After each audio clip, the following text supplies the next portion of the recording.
So, ayun na nga, gumagawa kami dito ng ano, ayan, ano, panlinis ng...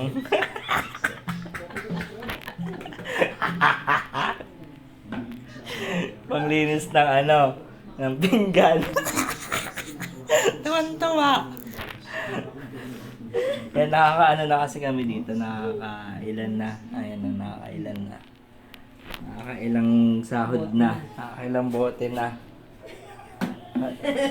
Tapos na-realize ko pala, hindi pala ano, imbudo yung ginagamit. Ayun no, torotot.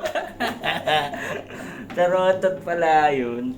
Akala ko yun yung talagang imbudo. Eh, nabanggit yata na ano, torotot. Ayun o. Kasi naubos na kasi yung ano, yung dati namin na ginagamit. Buday na ka po.